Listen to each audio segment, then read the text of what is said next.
waxaana wanaagsan dhammaan akhyaartana daawanaysa ay meel kastoo joogtaanba kusoo dhowaada mar kale iyo barnaamijkeenii falaqaynta qodobadan kusoo qaadanayno waxaa ka mid a qurbajoogta reer somalilan ee sita baasaboorada wadamada reer galbeedka ayaa hadda cabasho weyn ka muujinaya in dowlada fadhiidka ee soomaaliya ay markaasi kusoo rogtay fiisa online ah in la qaato kaasi oo markaa $60 ah oo fiisahaasina markaasi safaradaha Soomaaliya laga qaadanayo marka jamhuuriyadda Somaliland loo soo socdaalayo. Haddaba waxaa hadda la sheegayaa in markaasi tallaabadan dowladda fadhiidka ee Soomaaliya ay qaaday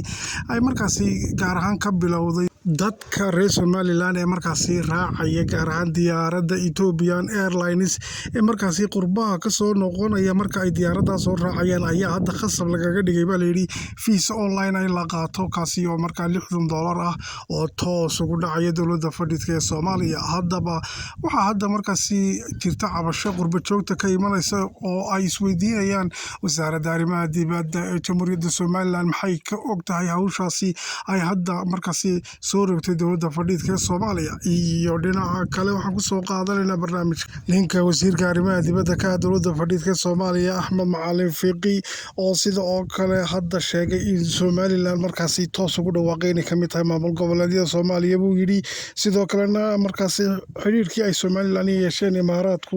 ayuu hadda markaasi sheegay in dowladda Imaaraadka ay tallaabo adag ka qaadayaan. Haddaba xukuumadda markaasi madaxweyne Cabdiraxmaan Ciro maxaa ay kala socotaa dhaqdhaqaaqyada ay wada dowladda fadhiidka ee Soomaaliya ee markaasi ay qaaquulka iyo markaa rabashka ay gelinaysa xiriirada Somaliland la lahayd wadamada caalamka oo ay markaasi kasoo xirxirayaan. Maxaase hadda ay markaa loo waayay baa la leeyahay dad ama wasaaradaha kala duwan ee markaasi dowladda Somaliland markaa cusub ee xukuumadda wadani maxay uga jawaabi leedahay faragelinta tooska ah ee markaa dowladda fadhiidka Soomaaliya ay ku hayso. Dhinaca kale waxaan kusoo qaadanaynaa barnaamijka wafdi ballaaran uu hogaaminayo madaxweyne ku-xigeenka Somaliland iyo wufuud culus oo markaasi maanta u kici timay dhinaca iyo Ceeri Gaabo iyadoo hadda markaasi la sheegayay in halka gogol nabadeed la dhigay oo kooxii markaa huwanta gaar ahaan kuwii dagaalka bariga sanaa ka waday halkaasi markaa madax dhaqameedkoogu ay iskugu imanayaan. Nabad ayaa hadda la sheegaya halkaasi markaa in laga yeegleeli doono. Dhinaca kale waxaa kusoo qaadanaynaa barnaamijka kooxii huwanta ee markaasi iyagu gabofolyada ka geystay laascaanood ee markaa gaar ahaan dhacdadii Gooja Cadde saraakiisha ciidamada qaranka marka dhaawac dilayay oo uu ka mid yahay nin isagu qalas sheegtay oo markaasi la sheegay inuu dhaawac dilay taliya Cali Goodaad ayaa la sheegay. Haddaba ninkaasi oo maanta iska soo galay magaalada Burco oo kusoo socda Hargeysa in markaa duleedka waqooyiga Burco markaasi lagu qabtay halkaasi oo la sheegay in tallaabo adag ka qaadeen ciidamadu oo markaa hadda uu xidhan yahay ninkaasi dilay taliyahaasi Cali Goodaad. Waxaa kaloo kusoo qaadanaynaa barnaamijka Somaliland oo markaasi hadda ka qaybgelaysa shirka dhalinyarada Afrika ee markaasi Addis Ababa. Waxaana la sheegay in markaa Somaliland si rasmi ah ay uga qaybgelayso shirkaasi dhalinyarada. Calankii jamhuuriyadda Somaliland ayaana la sheegay markaasi in la barbar calamada wadamada Afrika ee markaasi ka qaybgalaya shirka dhalinyarta ee Addis Ababa ka socda. Waxaana ay tani tahay markaa midowga dhalinyarta Afrika markaa wadamada Afrika halkaasi ayaa markaa shirweynahaasi ka socda iyadoo ay xusid mudan tahay dhinaca kale midowga Afrika in ay markaa Somaliland ka raja dhigtay kadib markii gudoomiye looga dhigay markaa nin markaa wasiir dowlaha arrimaha dibadda waxaan jeedaa dalkaasi Djibouti Maxamuud Ayla aduu gudoomiye ka noqday kaasi oo hadda markaa la ogyahay dagaalka kula jiro aqoonsiga Somaliland iyo sida markaasina geela u diidan yahay. Haddaba iyada oo dhinaca siyaasadda markaasi midowga Afrika ee wadamada Afrika marka laga waramayo ay ciyuri gashay ayaa laakiinse hadda waxaa xusid mudan in shirka dhalinyarada u furmaya markaasi wadamada Afrika calankii Somaliland lasoo dhex dhigay oo markaasi ay tahay tallaabo ay markaa hore u qaaday dhalinyarada Somaliland ay muujiyeen qarannimada Somaliland sida ay uga go'an tahay oo calankoogina ay dhex dhigeen midowga dhalinyarta Afrika midowga Afrika. Waa barnaamijka qodobada iyo qodobo kale ayaan kusoo qaadanaynaa ee kusoo dhowaada.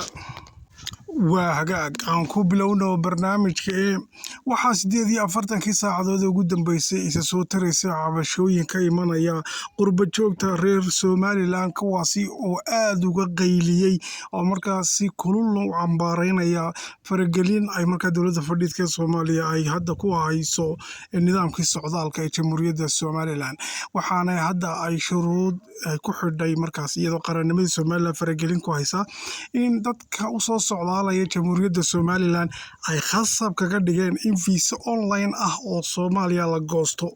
marka dadka caasimadda Jamhuuriyadda Somaliland Hargeysa imanaya ee soo raacaya gaar ahaan Ethiopian Airlines diyaaradda ku qoran ayaa caalamka meel kasta ay ka joogaan waxaa khasab looga dhigay bal yiri marka in ay visa online ah ay markaasi goostaan oo kaasoo dowladda fadhiidka Soomaaliya ay lacagtu u dhacayso $60 baa lagu goosanayaa bal yiri e-visa ayaa la yiraahdaa online waxaana markaa dhowr qof oo ay dhacdadaasi ku dhacday ay 48 saacadood ugu dambeysay la wadaageen markaasi warbaahinta oo xaqiijiyeen in dhibkaasi hadda uu qabsaday oo loogu soo dhuftay markaa fiisahaasi ay dowladda fadhiidka Soomaaliya bixinayso markay Somaliland soo socdaalayeen qaarkoodna waaba la reebay baa la yiri oo diyaaradii ay soo ku socdaalayeen waa laga reebay waxaana warbaahinta xaqiijiyeen markaasi in khasab looga dhigay in fiisaha ay Soomaaliya goynayso ay qaataan tan ayaa markaa waxa ay faragelin weyn ku tahay qarannimada Somaliland iyadoo markaasi ay tahay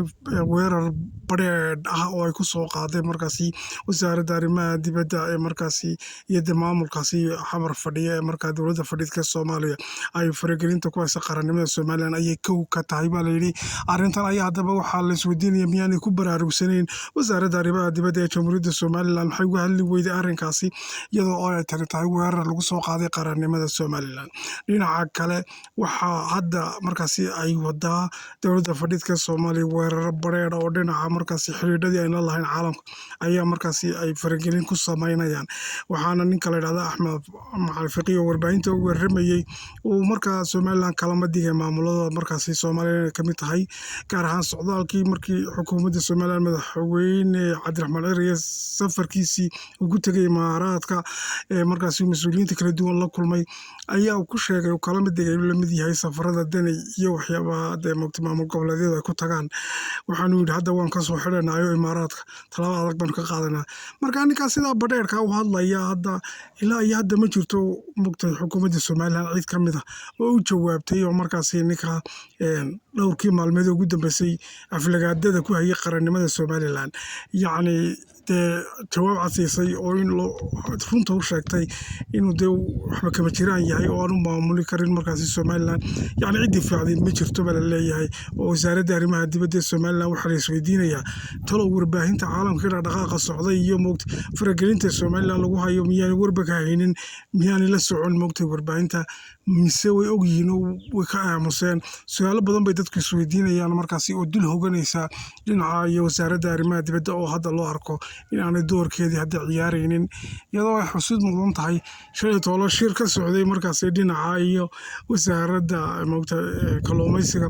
iyo moogta ilaalada xeebaha waxaa joogay wasiirka arrimaha dibadda marka dad badan waxay isweydiinayaan tolo wasiirka arrimaha dibadda yacni sideeba xeebihii iyo kalluumaysigii howlahaasi wasaaradda kalluumaysiga leh